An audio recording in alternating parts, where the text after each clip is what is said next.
हर हर महादेव। स्वागत है आप सभी श्रोताओं का। आज से हम प्रवेश कर रहे हैं रुद्र संहिता भाग 4 में, इसके प्रथम से पंचम अध्याय तक। कृपया वीडियो को अंत तक जरूर सुने और अगर पसंद आए तो सब्सक्राइब जरूर करें। चलिए आरंभ करते हैं शिव की अमर कथा। शिव पुराण श्री रुद्र संहिता चतुर्थ खंड, पहला अध्याय। शिव पार्वती विहार। जिनका मन वंदना करने से प्रसन्न होता है, जो प्रेम प्रिय हैं और जो प्रेम प्रदान करने वाले हैं, जो पूर्णानंद हैं और अपने भक्तों की इच्छाओं को सदा पूरा करने वाले हैं, जो ऐश्वर्य संपन्न और कल्याणकारी हैं, जो साक्षात सत्य के स्वामी हैं, सत्य प्रिय प्रिय और सत्य के प्रदाता हैं, ब्रह्मा और विष्णु जिनकी सदा स्तुति करते हैं, जो अपनी इच्छा के अनुरूप शरीर को धारण करते हैं, उन परम आदरमयी भगवान शिव की मैं चरण वंदना करती हूँ। मुनि श्रेष्ठ नारद जी ने ब्रह्मा जी से पूछा, हे ब्रह्मण, आप समस्त देवताओं और प्राणियों का मंगल करने वाले हैं। हे भगवान, आप मुझ पर कृपा करके यह बताइए कि देवाधिदेव करुणा निधान भगवान शिव तो अत्यंत शक्तिशाली और समर्थ हैं, फिर भी जिस अभीष्ट फल की सिद्धि के लिए उन्होंने गिरिजा नंदिनी पार्वती से विवाह रचाया था, क्या वह पूर्ण हुआ? उन्हें पुत्र की प्राप्ति कब और कैसे हुई? तारकासुर का वध किस प्रकार हुआ? प्रभु, कृपया कर मेरी इन जिज्ञासाओं को ही शांति हेतु मुझे इनके बारे में विस्तृत रूप से बताइए। सूत जी कहते हैं कि जब नारद जी ने यह पूछा, तब ब्रह्मा जी ने प्रसन्नता पूर्वक भगवान शिव का स्मरण करते हुए कहा, नारद, जब भगवान शिव देवी पार्वती के साथ कैलाश पर्वत पर पधारे, तब वहाँ सबने मंगल उत्सव किया। सभी खुशी में मगन होकर नृत्य कर रहे थे। तब भगवान शिव ने सभी को उत्तम भोजन कराया। तब सब देवताओं और मुनिगणों ने उनसे विदा लेकर अपने अपने धाम की ओर प्रस्थान किया। सब देवताओं के कैलाश पर्वत से चले जाने के पश्चात भगवान शिव अपनी प्रिया पार्वती को साथ लेकर अत्यंत मनोहर, दिव्य और निर्जन स्थान पर चले गए और वहीं सहस्त्रों वर्षों तक पार्वती जी के साथ विहार करते रहे। इस प्रकार भगवान शिव ने इतने अधिक समय को क्षण भर के समान व्यतीत कर दिया। इस प्रकार समय तीव्र गति से व्यतीत होता जा रहा था, परंतु भगवान शिव का पुत्र अब तक उत्पन्न नहीं हुआ था। यह जानकर सभी देवताओं को मन ही मन चिंता सताने लगी। तब देवराज इंद्र ने एक सभा करने का विचार किया और उन्होंने सभी देवताओं को सुमेरु पर्वत पर आमंत्रित किया। उस सभा में सब देवता इस बात पर विचार करने लगे कि इतना समय व्यतीत हो जाने पर भी अब तक शिव जी ने पुत्र क्यों नहीं उत्पन्न किया। वे सोचने लगे कि शिव जी अब क्यों विलंब कर रहे हैं। उस समय मुझ ब्रह्मा को लेकर सब देवता भगवान श्री हरि विष्णु के पास गए और कहने लगे कि हे हरे, भगवान शिव हजारों वर्षों से रति क्रीड़ा कर रहे हैं। उनका पार्वती जी के साथ विहार अब भी जारी है, परंतु अब तक किसी शुभ समाचार की प्राप्ति नहीं हुई है। तब भगवान श्री हरि विष्णु मुस्कुराए और बोले, हे देवताओं, आप इस विषय में इतनी चिंता मत कीजिए। शिव जी स्वयं अपनी इच्छानुसार इस स्थिति से विरत हो जाएंगे। वैसे भी हमारे शास्त्रों में इस बात का उल्लेख है कि जो व्यक्ति स्त्री पुरुष का वियोग कराता है, उसे हर जन्म में इस वियोग को स्वयं भी भोगना पड़ता है। अतः सभी अभी कुछ भी नहीं करना चाहिए। कुछ समय और व्यतीत हो जाने दो। अभी हमें सिर्फ प्रतीक्षा करनी होगी। कुछ देर सोचने के पश्चात श्रीहरि ने पुनः कहा, 1000 वर्ष बीत जाने पर आप सब लोग शिव जी के पास जाना तथा कोई युक्ति लगाकर ऐसा उपाय करना कि उनका शक्तिपात किसी भी प्रकार से हो जाए। उसी शक्ति से हमें उनके पुत्र की प्राप्ति हो सकती है। परंतु इस समय आप सब देवता अपने अपने धाम को चले जाएं। भगवान शिव को अपनी पत्नी पार्वती के साथ आनंद पूर्वक विहार करने दें। सब देवताओं को समझाकर श्री हरि बैकुंठ धाम को चले गए। श्री हरि के चले जाने के उपरांत सब देवताओं ने अपनी चिंता त्याग दी और प्रसन्नता पूर्वक अपने अपने धाम चले गए। समय अपनी गति से बीतता गया, परंतु शिव जी का पुत्र नहीं हुआ। तारकासुर का भय और आतंक का साया दिन ब दिन और बढ़ने लगा। देवताओं सहित ऋषि मुनियों और साधारण मनुष्यों का जीवन उसने दुभर कर दिया था।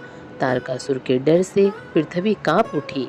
तब श्री विष्णु जी ने सब देवताओं को बुलाया और भगवान शिव के पास चलने के लिए कहा।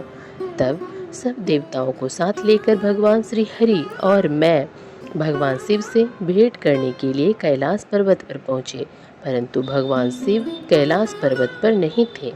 उनके गणों से जब हमने महादेव जी के विषय में पूछा तो उन्होंने बताया कि भगवान शिव माता पार्वती के पास उनके मंदिर में गए हैं। तब श्री हरि ने शिव गणों से उनका पता पूछा। तत्पश्चात हम सब उस स्थान पर पहुँचे जहाँ त्रिलोकीनाथ भगवान शिव अपनी प्रिया के साथ निवास कर रहे थे। तब वहाँ उनके निवास के द्वार पर पहुंचकर सब देवताओं ने भगवान शिव का स्मरण कर उन्हें मन में प्रणाम कर उनकी स्तुति आरंभ कर दी। ओम नमः शिवाय। शिव पुराण श्री रुद्र संहिता चतुर्थ खंड दूसरा अध्याय। स्वामी कार्तिकेय का जन्म। ब्रह्मा जी बोले, हे नारद, भगवान शिव तो सर्वेश्वर हैं, हर विषय के ज्ञाता है, भला उनसे कोई बात किस प्रकार छुप सकती है। भगवान शिव तो महान योगी हैं और सब कुछ जानने वाले हैं, इसलिए उन्होंने अपने योग बल से यह जान लिया कि मैं विष्णु जी सभी देवताओं को साथ लेकर उनके द्वार पर आए हैं। तब वे बड़े हर्षित हुए और हम सबसे मिलने के लिए द्वार पर पधारे और हमारी स्तुति को स्वीकारते हुए बोले, आप सब एक साथ यहाँ क्यों पधारे हैं। तब हमने अपने आने का प्रयोजन बताते हुए कहा कि हे देवाधिदेव करुणा निधान भगवान, तारकासुर के अत्याचार दिन प्रतिदिन बढ़ते जा रहे हैं। प्रभु, अब तो उपाय कीजिए कि हमें उसके आतंक से मुक्ति मिल जाए। देवताओं के इन वचनों को सुनकर भगवान शिव दुखी हो गए और कुछ देर तक चुपचाप कुछ सोचने के बाद बोले, हे देवताओं, आपके दुखों को मैं समझ रहा हूँ, परंतु मेरे लिए एक कठिन समस्या है कि मेरे द्वारा किए गए शक्तिपात को कौन धारण कर सकता है। ऐसा कहकर उन्होंने अपना शक्तिपात धरती पर गिरा दिया। तब सब देवताओं ने अग्निदेव से प्रार्थना की कि वे भगवान शिव की उस शक्ति को कपोत बनकर धारण कर लें। सब देवताओं का आग्रह स्वीकार करके अग्निदेव ने कपोत रूप धारण कर उस शक्ति को अपने अंदर समाहित कर लिया। जब बहुत देर तक भगवान शिव देवी पार्वती के पास वापस नहीं पहुंचे तो परेशान होकर देवी स्वयं उन्हें देखने बाहर चली आईं। वहां जब उन्होंने अग्निदेव को उस शक्ति का भक्षण करते हुए देखा तो वे क्रोधित हो गईं। उस समय उनकी आंखें गुस्से के कारण लाल हो गई थीं। तब देवी पार्वती ने अग्निदेव से कहा, हे दुष्ट अग्निदेव, आपने मेरे पति त्रिलोकीनाथ की शक्ति का भक्षण किया है, इसलिए आज मैं तुम्हें शाप देती हूँ कि तुम सर्वभक्षी होगे। जो भी तुम्हारे संपर्क में आएगा वह तत्काल नष्ट हो जाएगा। तुम सर्वथा इस आग में स्वयं भी जलते रहोगे। अग्निदेव को क्रोध में यह शाप देकर देवी पार्वती वहां से चली गईं। उनके साथ शिवजी भी वहां से चले गए। इधर समस्त देवताओं द्वारा अग्नि में होम करने से और अन्न आदि के सेवन द्वारा वह शक्ति सब देवताओं के शरीर में पहुंच गई। उस शक्ति की गर्मी से सभी देवता दुखी हो गए थे। तब सब पुनः भगवान शिव की शरण में पहुंचे और उनसे हाथ जोड़कर प्रार्थना करने लगे कि भगवान हमें इस जलन से मुक्ति दिलाएं। हम सब की पीड़ा अनुभव कर उन्होंने हमसे कहा कि इस शक्ति के ताप और जलन को बंद करने के लिए उसे हमें अपने शरीर से बमन के द्वारा बाहर निकालना होगा। भगवान शिव की आज्ञा मानकर हम सभी देवताओं ने बमन द्वारा शिव जी की उस शक्ति को अपने शरीर से निकाल दिया। उसके निकलते ही सबने संतोष की सांस ली और महादेव जी की स्तुति करके उन्हें धन्यवाद दिया, परंतु अग्निदेव की पीड़ा किसी भी प्रकार कम नहीं हो रही थी। उनका हृदय जल रहा था। तब मैंने अग्निदेव को भगवान शिव की शरण में जाने की सलाह दी। मेरी बात मानकर अग्निदेवता ने भक्त वत्सल भगवान शिव की बहुत स्तुति की। तब शिव जी प्रसन्न हुए और बोले, कहिए अग्निदेव, आप क्या कहना चाहते हैं? तब अग्निदेव ने हाथ जोड़कर भगवान को प्रणाम किया और उनकी स्तुति की। तत्पश्चात वे बोले, हे देवाधिदेव, कृपा करके मेरे अपराध को क्षमा कर दीजिए। मैं बहुत बड़ा मूर्ख हूँ जो मैंने आपकी शक्ति का भक्षण कर लिया। आप मुझे क्षमा करें और मुझ पर प्रसन्न हो। भगवान मुझ पर कृपा कर इस शक्ति के ताप को कम करके मुझे मुक्ति दिलाएं। यह सुनकर भगवान प्रसन्नता पूर्वक अग्निदेव से बोले, हे अग्निदेव, आपने उस शक्ति का सेवन करके बहुत बड़ी भूल की है। अपने किए का दंड आप काफी समय से भोग रहे हैं, इसलिए मैं आपको क्षमा करता हूँ।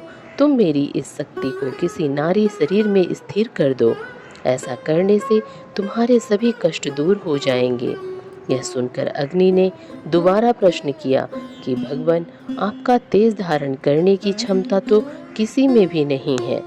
तभी नारद, तुम भी वहां आ गए और अग्निदेव से बोले कि जैसा भगवान शिव की आज्ञा है वैसा ही करो। ऐसा करने से तुम्हारे कष्ट दूर हो जाएंगे।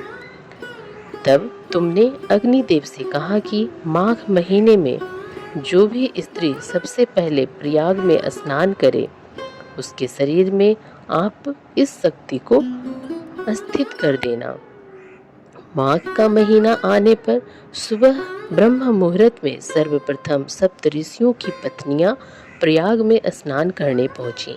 स्नान करने के उपरांत जब उन्होंने अत्यधिक ठंड का अनुभव किया तो उनमें से 6 स्त्रियां अग्नि के पास जाकर आग तापने लगीं।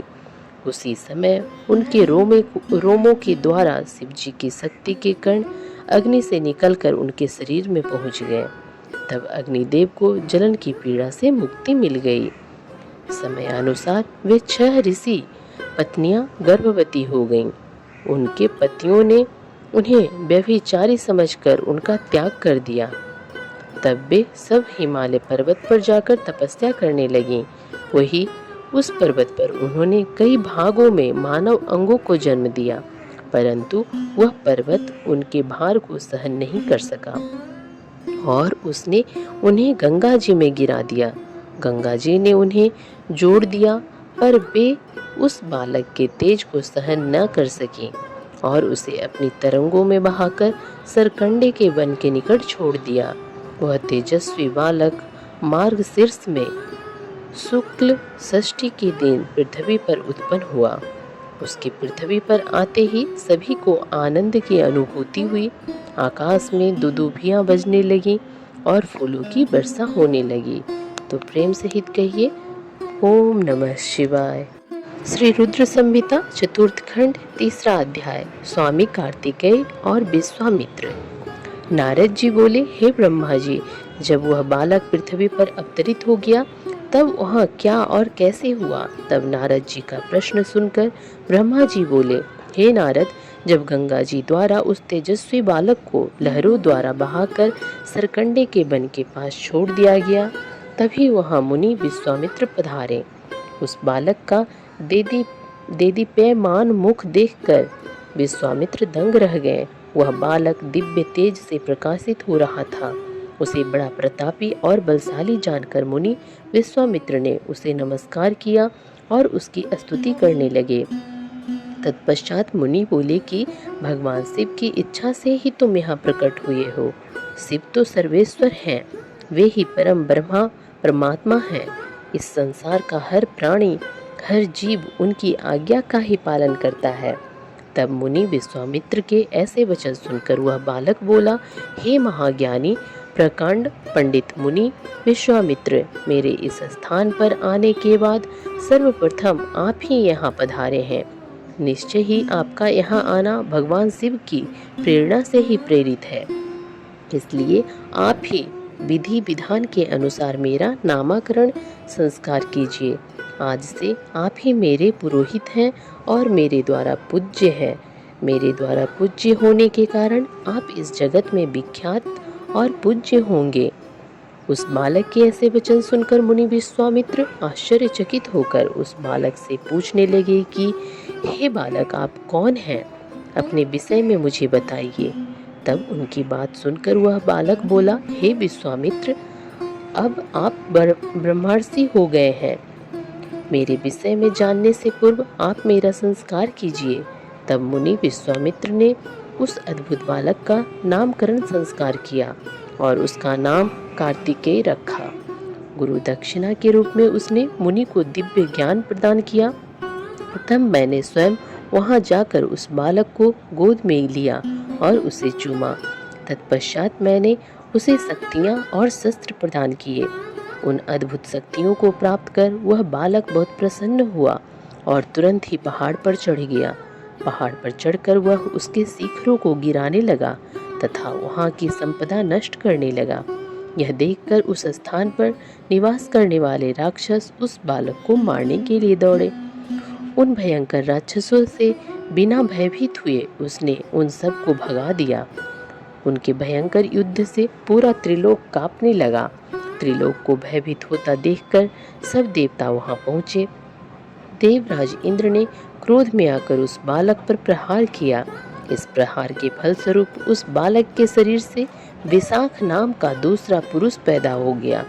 उन्होंने उस बालक पर एक और प्रहार किया तो नेगम नाम का एक और महाबली पुरुष पैदा हो गया। इस प्रकार इंद्र के प्रहारों से 4 स्कंद पैदा हुए जो बहुत वीर और बलवान थे। तब क्रोधित होकर ये चारों स्कंद एक साथ मिलकर स्वर्ग के राजा इंद्र को मारने के लिए दौड़े। यह देखकर इंद्र घबराकर अपनी जान बचाने के लिए कहीं दूर जाकर छिप गए। उनको ढूंढते ढूंढते वह बालक उनके धाम स्वर्ग में पहुंच गया। उस समय जब वह बालक स्वर्ग पहुंचकर देवराज इंद्र को ढूंढ रहा था, एक सुंदर सरोवर में 6 कीर्तिकाएं स्नान कर रही थीं। उस सुंदर सलोने बालक को देखकर वह उसे प्यार करने और गोद में खिलाने के लिए दौड़ी और उसे पकड़कर ले आई। तब उन कीर्तिकाओं ने उस नन्हे बालक को बहुत प्यार किया और तब वे आपस में उसे दूध पिलाने के लिए लड़ने लगे। तब उस बालक ने 6 मुख धारण करके सब माताओं का स्तनपान किया। तब वे प्रसन्नतापूर्वक उस बालक को अपने साथ अपने लोक में ले गईं और उसका लालन पालन करने लगी। ओम नमः शिवाय। शिव पुराण श्री रुद्र संहिता चतुर्थ खंड चौथा अध्याय कार्तिकेय की खोज। ब्रह्मा जी बोले, इस प्रकार उस दिव्य बालक को लेकर वे कीर्तिकाएं अपने लोक में चली गईं। वहां जाकर उन्होंने उस बालक को सुंदर वस्त्रों और आभूषणों से अलंकृत किया और बड़े लाड प्यार से उस बच्चे को पालने लगे। जब बहुत समय व्यतीत हो गया तब एक दिन पार्वती जी ने अपने पति शिव जी से पूछा, हे प्रभु, आप तो सबके ईश्वर हैं, सब प्राणियों के वंदनीय हैं, सब आपका ही ध्यान करते हैं। भगवान, मैं आपसे एक बात पूछना चाहती हूँ। तब त्रिलोकीनाथ भगवान शिव ने मुस्कुरा कर कहा, देवी पूछो, क्या पूछना चाहती हो। तब देवी पार्वती ने कहा, प्रभु, आपकी शक्ति जो पृथ्वी पर गिरी थी वह कहाँ गई। देवी पार्वती के इन वचनों को सुनकर शिव जी ने विष्णु जी, मेरा और सब देवताओं और मुनियों का स्मरण किया। यह ज्ञात होते ही कि भगवान शिव ने हमें बुलाया है, हम सभी तुरंत कैलाश पर्वत पर चले गए। वहां पहुंचकर हमने महादेव जी और देवी पार्वती को हाथ जोड़कर नमस्कार किया और उनकी स्तुति की। तब भगवान शिव बोले, हे देवताओं, मुझे यह बताइए कि मेरी वह अमोघ शक्ति कहाँ है। शीघ्र बताओ, अन्यथा मैं तुम्हें इसके लिए दंड दूंगा। भगवान शिव के ये वचन सुनकर सभी देवता भय से कांपने लगे। तब उन्होंने जैसे जैसे वह शक्ति जहाँ जहाँ गई थी वह सभी बातें शिव पार्वती को विस्तार सहित बताई। तब उन्होंने यह भी बताया कि उस बालक को 6 कीर्तिकाएं अपने साथ अपने लोक को ले गई हैं और उसको पाल रही हैं। यह सुनकर शिव जी व देवी पार्वती को बहुत प्रसन्नता हुई। वे दोनों अपने उस पुत्र को देखने के लिए बहुत उत्सुक थे। तब शिव जी ने अपने गणों को उस बालक को कृतिकाओं के पास से वापस ले आने की आज्ञा दी। भगवान शिव की आज्ञा पाकर उनके वीर बलशाली गण, क्षेत्रपाल और भूत प्रेत गण लाखों की संख्या में शिव जी के पुत्र की खोज में निकल पड़े। तब उन सब ने वहां पहुंचकर कृतिकाओं के घर को घेर लिया। यह देखकर कृतिकाएं भय से व्याकुल हो गईं। तब कृतिकाओं ने अपने पुत्र कार्तिकेय से कहा कि हमें चारों ओर से असंख्य सेनाओं ने घेर लिया है, अब हमें बचने का मार्ग खोजना होगा। यह सुनकर स्वामी कार्तिकेय मुस्कुराए और बोले, हे माताओं, आपको डरने की कोई आवश्यकता नहीं है। आपका यह पुत्र आपके साथ है। मेरे रहते कोई भी शत्रु इस घर में प्रवेश नहीं कर सकता। माता, मेरे बाल रूप को देखकर आप मुझे अयोग्य न समझें। मैं इन सभी को हराने में सक्षम हूँ। इससे पूर्व की कार्तिकेय उन गणों की सेनाओं को नुकसान पहुंचाते नंदीश्वर उनके सामने आकर खड़े हो गए और बोले, हे माताओं, हे भ्राता, मुझे संसार के संहार करता भगवान शिव ने यहाँ भेजा है। मेरे यहाँ आने का उद्देश्य किसी को नुकसान पहुंचाना नहीं है। मैं तो सिर्फ आपको अपने साथ ले जाने आया हूँ। इस समय ब्रह्मा, विष्णु और शिव त्रिदेव आपकी कैलाश पर्वत पर प्रतीक्षा कर रहे हैं तथा आपके लिए चिंतित हैं। आप शीघ्र ही हमारे साथ पृथ्वी पर चलें। आप अभी तक अपने जन्म के उद्देश्य से सर्वथा अनजान हैं। आपका जन्म दैत्यराज तारकासुर का वध करने के लिए ही हुआ है। अतः आप हमारे साथ चलें। वहाँ पृथ्वी लोक पर सब देवताओं सहित स्वयं भगवान शिव आपका अभिषेक करेंगे तथा सब देवता अपनी अपनी दिव्य शक्तियाँ और अस्त्र शस्त्र आपको प्रदान करेंगे। यह सुनकर कार्तिकेय बोले, यदि आपको भगवान शिव ने यहाँ मेरे पास भेजा है तो मैं अवश्य ही उनके दर्शनों के लिए आपके साथ चलूँगा। हे तात, हे ज्ञान योगिनियाँ, प्रकृति की कला है। इन्हें कृतिका नाम से जाना जाता है। इन्होंने ही अब तक मेरा लालन पालन पोषण किया है, इसलिए ये मेरी माताएं हैं और मैं इनका पौष्य पुत्र हूँ। तब स्वामी कार्तिकेय ने हाथ जोड़कर कृतिकाओं से नंदीश्वर के साथ जाने की आज्ञा मांगी। माताओं ने अपना आशीर्वाद देकर उन्हें वहां से जाने की आज्ञा प्रदान कर दी। तो प्रेम से हित कहिए, हर हर महादेव। शिवपुराण श्री रुद्र संहिता चतुर्थ खंड 5वां अध्याय। कुमार का अभिषेक। ब्रह्मा जी बोले, जब कार्तिकेय अपनी माताओं कृतिकाओं से आज्ञा लेकर भगवान शिव के पास जाने के लिए वहां से निकले तो द्वार पर देवताओं के शिल्पी विश्वकर्मा द्वारा बनाया गया सुंदर रथ उनकी प्रतीक्षा कर रहा था। वह रथ दिव्य था और द्रुत गति से चलने वाला था। उस रथ को उनकी माता पार्वती ने उनके लिए भेजा था। उनके पार्षद उस रथ के पास खड़े हुए थे। कार्तिकेय दुखी मन से उस रथ पर चढ़ने लगे। तभी उनकी माताएं दौड़कर रोते हुए उनसे लिपट गईं और कहने लगी कि पुत्र, हम तुम्हारे बिना क्या करें। पुत्र, हम तुमसे बहुत प्यार करती हैं। तुम्हारे बिना यहाँ रहना हमारे लिए संभव नहीं है। तुम शीघ्र ही वापस लौट आना। यह कहकर उन्होंने कार्तिकेय को हृदय से लगा लिया और भारी मन से कार्तिकेय को रोते रोते जाने की आज्ञा दी। तब कार्तिकेय ने कृतिकाओं को अध्यात्म ज्ञान प्रदान किया। तत्पश्चात कार्तिकेय उस दिव्य मनोहर रथ पर बैठ गए और वह उन्हें ले उड़ा। आकाशीय मार्ग से तीव्र गति से चलता हुआ वह रथ कैलाश पर्वत पर आकर रुका। तब शिवगणों ने भगवान शिव और माता पार्वती के पास जाकर कार्तिकेय के आगमन की शुभ सूचना उन्हें दी। उनके आगमन के बारे में सुनकर भगवान शिव और देवी पार्वती बहुत प्रसन्न हुए। तत्पश्चात भगवान शिव मुझे विष्णु जी, देवी पार्वती और अन्य देवताओं को साथ लेकर उस स्थान पर पहुँचे जहाँ कार्तिकेय का रथ रुका हुआ था। सबके मन में गंगा जी से उत्पन्न उस बालक को देखने की बड़ी इच्छा थी। जब सब देवता कार्तिकेय से मिलने के लिए आ रहे थे, उस समय चारों दिशाओं में शंख और भेरी बजने लगी। सभी शिवगण नाचते गाते और उनकी जय जयकार करते हुए अपने आराध्य भगवान शिव के पुत्र को देखने के लिए चल दिए।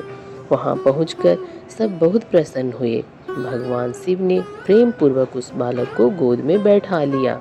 तब देवी पार्वती ने भी उस बालक को बहुत प्यार किया। भगवान शिव ने उस बालक के लिए एक सुंदर रत्नों से जड़ा हुआ सिंहासन मंगाया और उस सिंहासन पर बालक को बैठाया। तत्पश्चात भगवान शिव ने उस सब तीर्थ स्थानों से मंगाए गए जल को वेद मंत्रों से पवित्र करके उससे बालक को स्नान कराया। 6 कृतिकाओं द्वारा पोषित होने के कारण उस दिव्य बालक को कार्तिकेय के नाम से जाना गया। तीर्थों के पवित्र जल से स्नान कराने के उपरांत सभी देवताओं ने कार्तिकेय को तरह तरह की अमूल्य वस्तुएं, विद्याएं एवं अद्भुत शक्तियां प्रदान की। तब सर्वप्रथम देवी पार्वती ने अपने पुत्र को हृदय से लगाकर उसे चिरंजीव होने का आशीर्वाद प्रदान किया। माता लक्ष्मी ने दिव्य मनोहर हार उस बालक को पहनाया तो देवी सावित्री ने सारी सिद्धि विद्याएं उन्हें प्रदान की। फिर श्री विष्णु जी ने रत्नों से निर्मित किरीट, मुकुट, बाजूबंद, वैजयंती माला और अपना सुदर्शन चक्र उन्हें प्रदान किया। भगवान शिव ने प्रसन्नता पूर्वक अपने पुत्र कार्तिकेय को शूल, पिनाक, फरसा, शक्ति, पाशुपास्त्र, बाण, संहार शस्त्र आदि परम दिव्य वस्तुएं प्रदान की। फिर मुझ ब्रह्मा ने यज्ञोपवीत वेद माता गायत्री ने कमंडल, ब्रह्मास्त्र तथा शत्रुओं का नाश करने वाली विद्या प्रदान की। देवराज इंद्र ने अपना वाहन ऐरावत हाथी और वज्र प्रदान किया। वायुदेव वरुण ने श्वेत छत्र और रत्नों की मालाएं प्रदान की। सूर्यदेव ने मन की तरह तीव्र गति से चलने वाला द्रुतगामी रथ और शरीर की रक्षा करने वाला कवच भी प्रदान किया। यमराज द्वारा दंड और समुद्रदेव द्वारा उन्हें अमृत भेंट किया गया। धन के अकूत भंडार के स्वयं कुबेर ने गदा दी। इस प्रकार सब देवताओं ने भगवान शिव के पुत्र कार्तिकेय को अनेकों प्रकार के अस्त्र शस्त्र और उपहार प्रदान किए। सभी देवताओं और शिव गणों ने उनका अभिवादन किया। इस समय वहां पर बहुत बड़ा उत्साह होने लगा। चारों ओर हर्ष की लहर दौड़ रही थी। तो प्रेम से कहिए ओम नमः शिवाय। तो भक्तों, यह था भाग 4 के पहला 5 अध्याय। अगर कथा अच्छी लगी हो तो लाइक करें, शेयर करें और हर हर महादेव कमेंट में ज़रूर लिखें। अगले भाग में फिर से मिलती हूँ, तब तक के लिए हर हर महादेव। ओम नमः शिवाय।